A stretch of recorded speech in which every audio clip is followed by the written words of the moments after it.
제가 이제 지금은 이렇게 안경을 제가 쓰고 있지만 안경을 쓰기 시작한 지가 그렇게 오래되지는 않았습니다. 이렇게 시력이 제가 그렇게 많이 나쁜 편은 아니에요. 일상생활 하는 데는 사실 뭐 그렇게 큰 지장은 없지만 조금 멀리 떨어져 있는 것들이 좀 흐릿하게 보이고 뭐 흐린 날이나 비 오는 날 이런 때 조금 잘 안 보일 때 있습니다. 그래서 특히 이제 흐린 날이나 비 오는 날 아니면 조금 어두워졌을 때 운전할 때 잘 안 보여서 이제 그때 안경의 도움을 좀 많이 받죠. 그래서 이제 안경을 이제 처음에 썼을 때 이제 쓰다가 또 언제는 또 안 쓰다가 이렇게 하는데 사람들이 안경 쓰는 게 더 낫다.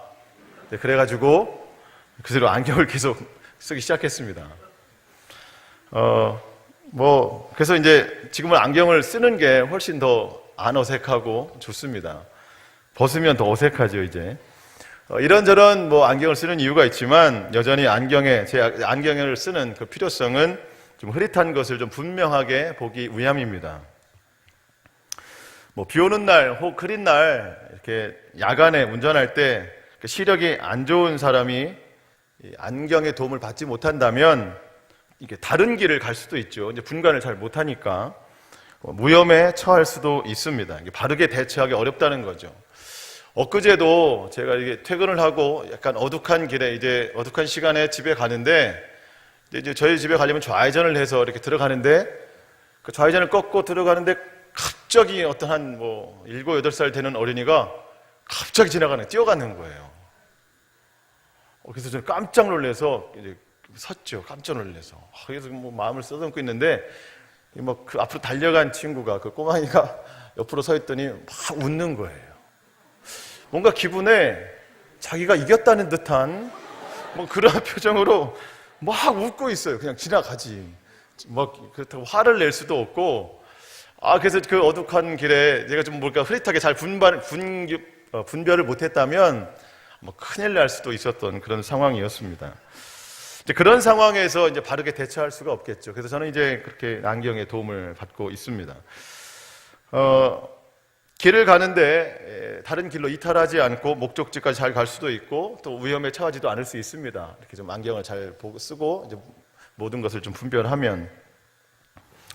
그러면서 이제 생각해 보는 것이 예수님이 바로 이런 안경과 같은 분이 아닌가 이제 그런 생각을 해보게 됐습니다. 여러분, 지금 우리나라가 참으로 혼란스럽습니다. 어떻게 이런 일이 벌어졌을까? 참 상상할 수도 없는 말도 안 되는 일들이 실제로 지금 일어났습니다. 어디서 어떻게 답을 찾아야 할까? 이제 그런 것조차 헤아리기 어려운 상황입니다. 이게 희미한 거죠. 뭔가 분별할 수가 없는 상황이에요. 이런 세대에 우리는 이런 세대를 어떻게 바라봐야 할까? 어떻게 대처할 수 있을까? 여러분, 혼란스러운 이 세상을 우리가 예수님을 통해서 바라본다면 좀 더 더욱 분명하게 볼 수 있지 않을까라는 생각이 들었습니다. 세상을 분명하게 볼 수 있다는 건 지금 일어나고 있는 이 일들을 뭔가 단지 그냥 이 시대의 문제를 분명하게 인식하는 정도만으로 그치는 것은 아닙니다. 어떤 시선으로 바라봐야 하고 또 어떻게 대처를 해야 하고 또 어떤 결과를 위해서 어떻게 노력을 해야 되는 건가, 이런 것들이 분명한 시선으로 바라보게 하는 목적입니다. 개인이나 혹은 공동체의 문제도 마찬가지라고 생각이 됩니다. 예수님을 통해서 바라볼 수 있다는 게 참 중요합니다. 흐릿하게 보이는 게 분명하게 보인다는 거죠. 예수님이 그렇게 볼 수 있도록 도와주신다는 겁니다. 여러분, 예수님을 통해서 세상을 바라볼 수 있는 방법이 무엇일까요? 오늘 본문을 통해서 함께 좀 알아보고자 합니다. 오늘 본문은 이제 부활하신 예수님께서 이제 제자들에게 나타나신 후에 아주 중요한 명령을 내리셨죠. 사도행전 1장 8절에 명령을 내리시고 다시 하늘로 올라가셨습니다. 예수님 올라가시면서 약속대로 성령이 내려오셨습니다. 초대교회 제자들, 사도들에게 아주 성령이 강력하게 임했습니다. 놀라운 장면들을 많이 목격하고 몸소 체험했습니다. 성령의 은혜로 충만했던 초대교회 사도들이 그럼에도 불구하고 어떠한 상황 속에서도 결코 멈출 수 없던 것이 바로 기도였습니다. 이들은 갈수록 기도의 시간을 더 늘려갔습니다. 성령의 놀라운 체험을 했음에도 불구하고 그것으로 자신을 드러내지 않고 마음이나 행동에 앞서지 않고 오히려 더 꾸준하게 기도했습니다. 여러분, 사도행전 2장 1절부터 4절에 나오는 이 성령의 강력한 체험을 아시잖아요. 이거 정말 누구도 경험할 수 없었던 놀라운 경험을 했는데, 이 경험을 사람들에게 자랑하지 않고 난 이런 것을 했다 마음이나 행동으로 먼저 나서지 않고, 그럼에도 불구하고 더욱더 기도에 힘쓰더라는 겁니다. 태어나면서 다리에 이상이 있어서 한 40여 년 동안 한 번도 걷지 못하던 사람이 있었습니다. 그가 성전 미문에 앉아서 구걸하던 모습을 베드로와 요한이 목격했을 때도 그들은 기도하러 올라갈 때였습니다. 예수 그리스도의 이름으로 걸어라 이렇게 명령했을 때 태어나서 한 번도 걷지 못했던 그 사람이 걷기도 하고 뛰기도 하고 하나님의 성전에 들어가서 하나님을 찬양하게 됐습니다. 여러분, 이 일은 당시에 최고의 화제거리였습니다. 예수님과 그의 제자들의 사역을 반대했던 사람들이 이 일에 대해서 인정할 수밖에 없었어요. 사도행전 4장 16절에 보면은요, 이 사람들을 어떻게 할까? 이게 지금 당시의 종교 지도자들의 생각이에요. 이 사람들을 어떻게 할까? 예수님의 제자들이죠. 그들로 말미암아 유명한 표적 나타난 것이, 그러니까 이 안진뱅이가 일어나서 걷게 되고 뛰게 된 것이 예루살렘에 사는 모든 사람에게 알려졌으니 우리도 부인할 수 없는지라. 이 일을 부인할 수가 없어요. 왜 그러냐? 14절 보니까 또 병 나은 사람이 그들과 함께 서 있는 것을 보고 비난할 말이 없어요. 지금 옆에 서 있어요. 누가 봐도 저 사람은 40년 동안 한 번도 일어나지도 걷지도 못한 사람인 거를 예루살렘 온 동네 사람들이 다 아는데, 지금 저렇게 서 있는 것을 보고 확실한 증거를 보고 비난할 말이 없어요. 부인할 수가 없어요. 더욱더 커져가는 이 제자들의 이 영향력을 더 이상 막을 길이 없습니다. 한 가지 방법이 있다면 이 제자들을 감옥에 가두는 것뿐이에요. 그런데 몸은 가둬놔도 이미 확대된 성령의 영향력만큼은 가둬둘 수가 없는 거예요. 베드로와 요한을 감옥에 가둔 자들이 이래저래 더 이상 가둬놓을 수 있는 이유를 찾지 못하고 그들을 풀어줍니다. 풀어주면서 한 말이 그거예요. 더 이상 예수를 전하지 마라. 더 이상 예수를 가르치지도 마라. 만약에 더 그런 일이 발생했을 경우에 이보다 더한 일들이 벌어질 거다. 그들을 위협하는 거예요. 그렇게 하면서 베드로와 요한이 풀려났습니다. 그러면서 오늘 본문의 말씀이 시작이 되는 거예요. 오늘 본문 23절에 보니까 사도들이 노임에 감옥에서 풀려났다는 거예요. 그 동료들에게 가서 제사장들과 장로들의 말을 다 알리니, 무슨 말일까요? 더 이상 예수를 전하지 마라, 예수를 가르치지 마라, 이 말을 베드로와 요한이 감옥에서 풀리면서 자기 동료들에게 가서 전했다는 거예요. 왜 전했을까요? 앞으로 우리는 예수를 전하면 큰일 난다, 여기서 멈추자, 이런 뜻이었을까요? 그게 아닌 거죠. 앞으로 우리가 예수님을 전하는데 더 힘든 핍박이 예상된다, 그런 일들이 앞으로 벌어질 것이다, 이 일을 전하기 위해서 이제 이 말을 이야기를 한 거죠. 베드로와 요한의 이 말을 듣고 제자들과 그곳에 모인 초대교회 성도들이 어떤 반응을 보였을까요? 그래, 그러지 말자, 이랬을까요? 24절 상반절에 보니까 그들이 듣고 한 마음으로 하나님께 소리를 높여 이르되, 뭐 했다는 얘기예요? 기도했다는 얘기예요.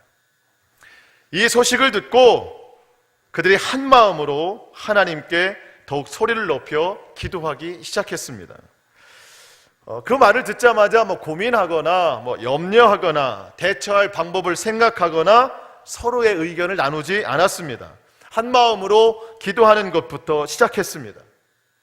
어떤 기도를 했을까? 오늘 성경의 본문에서 그 이야기를 하고 있는 거예요. 이들이 기도하면서 하나님의 말씀을 인용합니다. 시편 2편 1절부터 있는 내용을 인용하는데 다윗이 기도한 내용이었어요. 이렇게 하나님의 일들을 방해하는 사람들이 있는데 결국 이 일은 그 일들을 위해서 우리가 방해받는 것이 아니라 그들이 핍박하면 할수록 하나님의 뜻이 더 드러나게 될 것입니다 라고 기도를 하고 있는 거예요. 우리 27절, 28절 말씀 한번 읽어보겠습니다. 성경을 볼까요? 네, 27절, 28절 말씀입니다. 시작. 과연 헤롯과 본디오 빌라도는 이방인과 이스라엘 백성과 합세하여 하나님께서 기름 부으신 거룩한 종 예수를 거슬러 하나님의 권능과 뜻대로 이루려고 예정하신 그것을 행하려고 이 성에 모였나이다. 아멘. 헤롯과 본디오 빌라도, 이방인과 이스라엘 백성들 모두가 합세해서 예수님을 핍박하고 그의 제자들을 핍박하는데 하나님의 권능과 뜻대로 이루려고 예정하신 그것을 행하려고, 그러니까 하나님의 뜻이 있는데 이들의 핍박은 그 뜻을 이루고 있는 중이다. 이제 그렇게 해석하고 이제 더욱더 기도에 힘쓰더라는 겁니다. 여러분, 믿음으로 세상을 보는 사람은 하나님의 관점에서 생각하게 되는 거예요.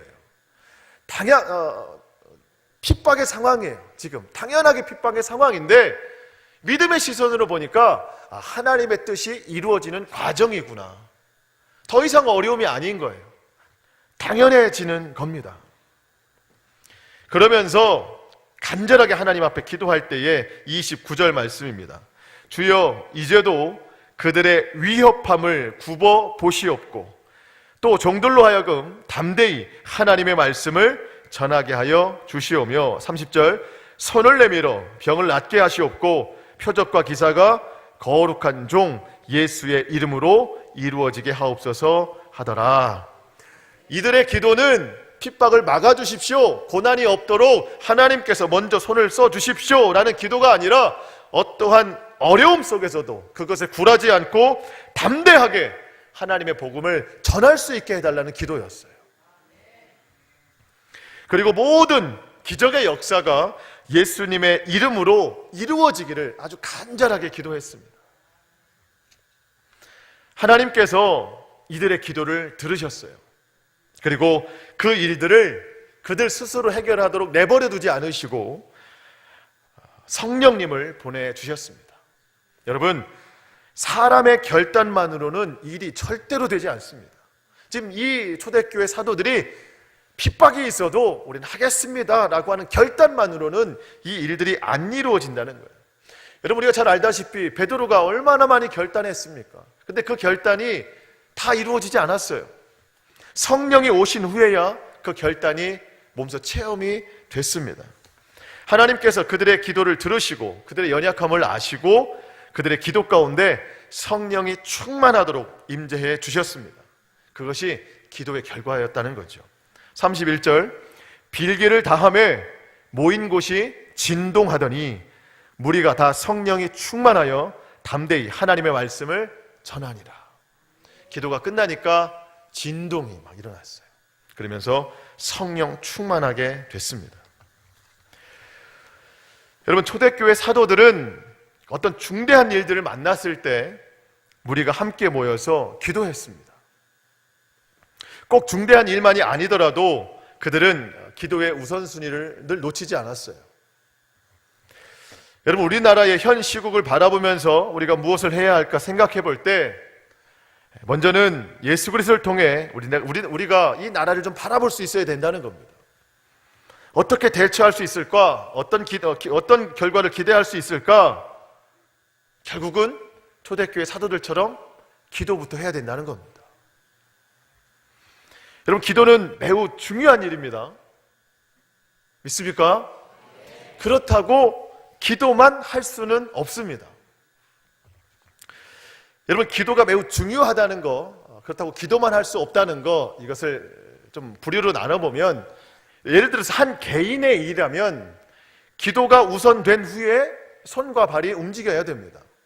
시험을 앞둔 학생이 있다면 기도를 하고 공부를 해야 됩니다. 취업을 준비하는 사람이 있다면 간절하게 취업을 위해 기도를 하고 그 취업을 위해서 또 열심히 준비도 해야 됩니다.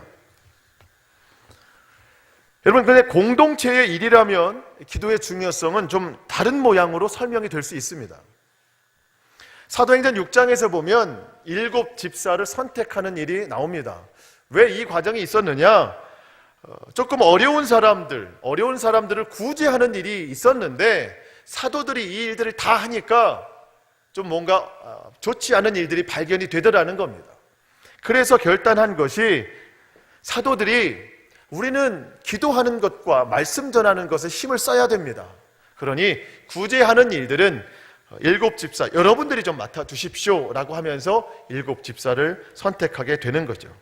우리는 오로지 기도하는 일과 말씀 사역에 힘써야 됩니다. 이렇게 이야기를 해요. 이게 공동체의 일입니다. 기도하는 것과 실행하는 것이 분리돼서 이렇게 일을 할 수 있다는 거예요. 기도가 중요하기 때문에 기도를 놓칠 수는 없어요. 하지만 기도만 할 수도 없는 거예요. 함께 일을 해 나가야 됩니다. 예를 들어서 여러분, 우리 교회도 마찬가지예요. 예를 들어서 우리 교회가 주일 예배가 1부부터 4부까지 있는데 담임 목사님이 설교를 하시죠. 담임 목사님이 이제 기도가 더 중요해 하시면서 1부부터 4부까지 설교 안 하시고 기도만 하시면 말씀을 전하시지 못하는 거잖아요. 그렇죠? 기도가 중요하시는 거 아시죠? 하지만 말씀을 전해야 될 일이 있으신 겁니다. 말씀을 전하시는 그 시간에 중보기도실에서 각 예배팀이 중보기도를 하고 있어요. 일부 중보기도팀이 일부 예배를 위해서 기도하고 2부 중보기도팀이 2부 예배를 위해서 기도하시고, 그러니까 기도가 중요해서 기도도 하시고 또 예배는 예배대로 드려지고 있는 거죠. 기도와 이 사역을 함께 해나갈 때 함께 하는 것과 나눠서 하는 분별이 중요합니다. 중요한 것은 절대로 기도가 빠지면 안 된다는 거예요. 여러분, 세상 사람들이 기도의 자리에 먼저 선다면 우리가 그들의 자리를 대신할 수 있어요. 왜냐하면 기도가 빠지지 않도록 그들이 기도하고 있다면, 기도가 중요해서 기도의 자리가 채워졌으니까 우리가 그들의 자리를 대신할 수도 있어요. 하지만 그들은 기도는 하지 않습니다. 기도의 필요성을, 중요성을 잘 아는 그리스도인들이 먼저 기도해야 되는 겁니다. 물론 교회도 함께 아파해야 하고 또 함께 울어야 합니다. 함께 움직여야 합니다. 그런데 중요한 것은 기도가 우선이 된 후에, 기도가 빠지지 않도록 한 후에 그 다음에 다른 움직임들이 있어야 된다는 겁니다. 여러분 동의하십니까? 기도가 빠지지 않도록 하는 게 중요하다는 거예요. 여러분, 그렇다면 기도 누가 해야 됩니까? 이 기도의 자리를 누가 지켜야 됩니까? 여러분, 그리스도인들이, 이 땅의 교회가 이 나라의 현 시국을 놓고 기도해야 되는 이유는 무엇이겠습니까? 여러분, 첫 번째로 하나님께서는 온 우주의 주관자가 되시기 때문에 그렇습니다. 여러분, 초대교회 성도들의 기도의 시작이 어떻습니까? 24절 보면 그들이 그 말을 듣고, 베드로와 요한의 말을 듣고 한 마음으로 하나님께 소리를 높여 이르되 대주제여 천지와 바다와 그 가운데 만물을 지으신 이시요 라고 기도를 시작합니다. 하나님은 하늘과 땅, 바다, 그리고 그 가운데 있는 모든 피조물의 창조주이라는 선포입니다. 모든 것을 하나님께서 창조하셨습니다. 하나님께서 창조주의 그 절대적인 주권을 가지고 온 세상을 다스리십니다. 여러분, 우리나라 이 현 시국도 하나님의 주권 안에 있습니다. 중요한 것은 하나님의 창조의 역사를 믿는 자는 하나님의 다스림의 역사도 믿어야 된다는 겁니다. 하나님께서 이 땅과 이 나라를 다스리십니다. 믿는 자들이 기도로 그 역사를 기대할 수 있다는 겁니다. 두 번째, 우리가 왜 이 현실을 놓고 기도를 해야 되는가? 우리가 이 나라를 생각하고 사랑하는 것보다 하나님께서 이 나라를 더 사랑하시기 때문에 그렇습니다. 여러분, 우리나라가 이렇게 성장할 수 있었던 것은 이 땅에 복음의 씨앗이 심겨졌기 때문에 그렇습니다. 이 땅에 선교사님들이 복음을 들고 이 멀리까지 와서 복음을 심었기 때문에 그 후로 이러한 성장이 일어나게 된 겁니다. 그렇게 이끄신 것이 하나님의 축복이라는 거예요. 그 후로 세계 어떤 나라보다도 더욱 강력한 성령을 부어주셨고, 복음으로 이 나라를 변하게 하셨고, 부흥케 하셨고, 경제적인 성장까지도 하나님이 일으켜준 게 분명하다는 겁니다. 하나님은 우리나라를 사랑하시고 또 우리나라를 통해서 하나님 나라의 놀라운 뜻을 펼쳐나가기를 원하십니다. 지금 우리나라가 겪고 있는 이 문제에 대해서 우리보다 하나님이 더 잘 아십니다. 우리보다 하나님이 더 마음 아파하십니다. 하나님을 통해서 이 나라의 시국이 해결될 수 있도록 우리가 기도를 해야 되는 겁니다. 세 번째로, 우리가 왜 기도해야 되는가? 하나님은 이미 일하고 계시기 때문에 그렇습니다. 여러분, 복음이 이 땅에 들어온 후에 이 땅의 모든 교회와 그리스도인들이 처음부터 지금까지 기도했습니다. 여러분, 드러나는 것은 기도의 결과입니다. 여러분, 악한 것은 절대로 숨겨지지 못합니다. 가장 밝은 빛은 예수님이십니다. 세상의 악이 숨고 숨어도, 그래서 세상의 빛은 어떻게든 피할 수 있을지 모르겠지만 예수님의 빛은 피할 수 없습니다. 왜냐하면 모든 것을 다 드러나게 하시기 때문에 그렇습니다. 하나님은 이미 일하고 계시고 앞으로도 일하실 것입니다. 여러분, 지금 우리가 기도한다고 해서 지금 기도로 하나님이 중간에 개입하시는 것이 아니라 이미 일하고 계심을 알고 우리가 기도함으로써 우리의 지금의 간절함을 하나님께 더 나타내야 되는 겁니다. 네 번째로, 우리가 기도해야 되는 이유는 하나님의 능력은 제한이 없기 때문에 그렇습니다. 여러분, 우리가 어떤 생각을 가지고 어떤 목표를 가지고 어떤 일들을 추진해 나가지만 그런 것이 문제의 완전한 해결을 주지는 않습니다. 예를 들어서 이 지금 시국에 대해서 많은 사람들이 바라는 것이 있을 텐데 그 후에는 또 어떤 일들이 또 어떻게 나타날지 모릅니다. 분명 다른 문제들이 분명히 또 기다릴 거라는 거죠. 하나님은 모든 상황을 다 아시기 때문에 우리는 하나님의 방법을 신뢰해야 합니다. 우리가 우리의 바램을 하나님 앞에 기도할 뿐이지만 하나님은 더 넓은 상황을 아시고 이 땅 가운데 가장 좋은 방법을 선택하실 것입니다. 하나님은 이 땅을 사랑하시기 때문에 그렇습니다. 하나님은 우리가 할 수 있는 그 어떤 일보다 더 큰 일들을 행하시는 분이시죠. 여러분, 그래서 우리가 기도해야 됩니다. 여러분, 지금까지도 기도하셨지만 더 간절한 마음으로 하나님 앞에 기도하시기를 축복합니다.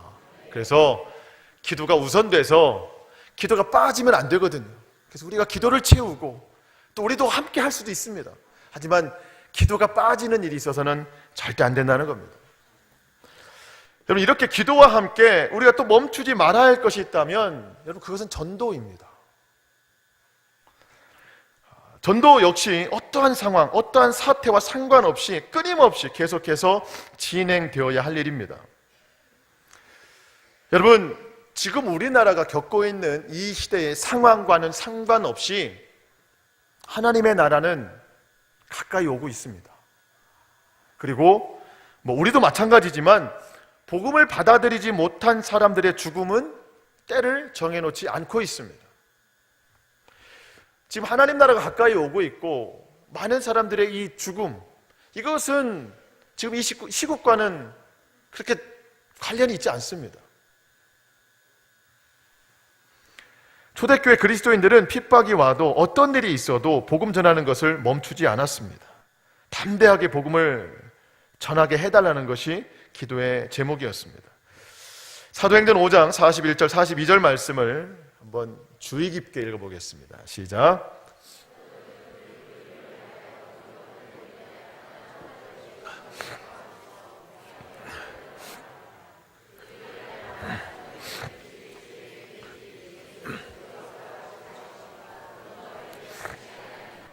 아멘. 능욕받는 것을 기뻐했대요. 그러면서 이 앞으로도 더 이 능욕받는 일을 더 해나가는데 예수 그리스도를 가르치는 일과 또 뭐를 쉬지 않았어요? 전도하는 일을 쉬지 않더라 그랬습니다. 여러분, 이 시대에 우리가 지금 살아가고 있을 때 지금 모든 신경이 나라의 문제에 있어요. 지금 또 자신의 삶의 문제에 관심을 많이 갖고 있습니다. 그러다 보니 자칫 전도가 흐려질 수도 있는 때입니다. 여러분, 중요한 것은 전도는 시즌이 없어요. 방금 전에도 말씀드렸지만 하나님 나라는 가까이 오고 있고 죽어가는 영혼들이 지금 많이 있습니다. 하나님께서 우리에게 복음 전파의 사명을 주셨습니다. 사도행전 1장 8절 오직 성령이 너에게 임하시면 너희가 권능을 받고 어디부터 출발해요? 예루살렘과 온 유대와 사마리아와 땅끝까지 내 증인이 되리라. 예루살렘과 온 유대와 사마리아와 땅끝까지. 순서가 뭐예요? 가까운 데부터 먼 데까지. 예루살렘, 그다음에 온 유대, 그 위에 사마리아, 땅끝. 복음을 전하는 사람이 되라는 겁니다. 여러분들의 예루살렘은 어디입니까? 가족, 또 친척, 가장 가까운 사람들, 가장 가까운 친구. 여러분 지금 복음을 전하고 있습니까? 이 시대와 상관없이 우리는 나의 예루살렘을 위해서 전도해야 됩니다. 여러분, 유대, 예루살렘을 넘어간 유대 어디입니까? 직장, 학교, 또 그 외에 친분이 있는 사람들, 자주 만나는 사람들, 여러분들의 유대를 위해서는 얼마나 지금 복음을 전하고 있습니까? 우리가 오늘 선교사님들을 위해서 기도했지만 땅끝까지 가서 복음 전하는 분들도 계세요. 그분들이 매우 훌륭하지만 성경은 분명히 말합니다. 예루살렘도 복음을 전해야 된다. 유대도 복음을 전해야 된다. 여러분의 가장 가까운 사람들에게 복음을 전해야 됩니다. 복음 전하는 것은 지금의 이 사태와 관련이 없어요. 멈춰질 수가 없다는 겁니다. 여러분, 전도하시기 바랍니다. 전도가 지금 자칫 흐려질 때예요. 중요성을 잃을 때예요. 하지만 그 무엇보다 중요한 게 전도라는 거예요. 말씀을 마치면서 오늘 말씀의 제목에 대해서 생각해 보고 싶습니다. 도도하다. 여러분, 생각보다 좋은 말이 아니더군요. 사전적 의미가 그렇더라고요. 잘난 체 하며 주제넘게 거만하다. 이렇게 나쁜 말이었어요. 저는 그냥 도도하다 그러면 좀 콧대가 높다 뭐 이 정도인 줄 알았는데 잘난 체 하여 주제넘게 거만하다. 굉장히 나쁜 말이에요. 여러분, 도도한 사람 좋습니까? 싫습니까? 네, 싫어요. 별로 좋아하지 않습니다. 세상이 그리스도인들을 때론 좀 그렇게 생각할 때 많이 있어요. 그리스도인들이 좀 그렇다고. 왜 그렇습니까? 어느 모임에서든 그리스도인들이 재판관이 되려고 그래요. 옳고 그른 걸 자꾸 따져서 말을 많이 합니다. 또 말은 또 그럴듯하지만 행동은 전혀 그럴듯하지 않을 때가 많습니다. 하나님을 믿는다고 하면서 사실 잘 안 믿기 때문에 그렇게 세상은 그리스도인들을 그렇게 판단하는 거예요. 여러분, 하나님을 잘 믿는 사람은 그렇게 행동하지 않습니다. 여러분, 하나님을 잘 믿는 사람은 겸손합니다. 그리고 온유합니다. 말만 하지 않아요. 또 진짜 사랑을 나타냅니다. 무엇보다 세상의 본이 되려고 합니다. 세상을 진짜 사랑하는 법을 알고 있어요. 여러분, 그런데 겸손하고 온유하고 말만 하지 않고 세상의 본이 되고 세상을 진짜 사랑하고, 아까도 말씀드렸지만 사람의 결단만으로 됩니까? 사실 되지 않아요. 사람의 말이 앞서기 때문에 그런 평가를 받는 거예요. 성령의 임재가 충만하면 이 일들이 실제적으로 가능하게 되는 겁니다. 여러분, 그래서 초대교회 사도들이 기도를 했고 그렇게 세상을 사랑하는 마음으로 전도를 했습니다. 여러분, 기도, 전도, 진짜 도도한 사람이에요.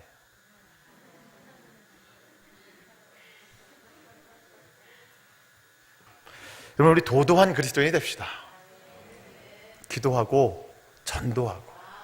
세상이 말하는 그런 도도한 사람 말고 세상을 진짜 사랑하는, 기도하는 사람, 전도하는 사람, 그에 맞는 행동을 해야 되는 겁니다.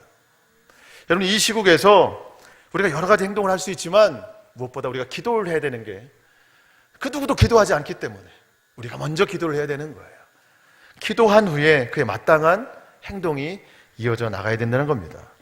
여러분, 이 시대에 하나님의 뜻을 이루어드리는, 그래서 기도하고 전도하는 정말 제목대로 도도한 그리스도인이 돼서 하나님 나라 확장에 또 기쁘게 쓰임받는 온전한 도구로 사용되는 저와 여러분의 삶이 될 수 있기를 주님의 이름으로 축원합니다.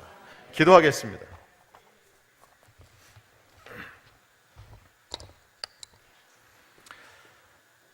하나님 아버지, 우리 하나님께서 이 시대에 또 이 땅 위에 하나님의 교회가, 또 이 땅의 그리스도인들이 어떤 것을 해야 할까, 하나님이 원하시는 것들이 분명히 있는 줄로 믿습니다. 우리의 마음과 생각과 행동이 먼저 앞서기보다 하나님이 무엇을 원하시는지를 분별해서 교회가, 그리스도인들이 그것을 먼저 이루어드릴 수 있도록 주님 인도하여 주시옵소서. 진짜 세상을 사랑하는 것이 무엇인가, 그 방법을 우리는 성령을 통해서 알 수 있습니다. 아버지 하나님, 성령의 사람들로서 사람의 결단만이 우선되지 않고 성령의 통치를 통하여서 하나님 나라 확장에 기꺼이 쓰임받는 우리 교회와 모든 성도들 될 수 있도록 우리 모두를 축복하여 주시옵소서. 예수님의 이름으로 간절히 기도하옵나이다. 아멘.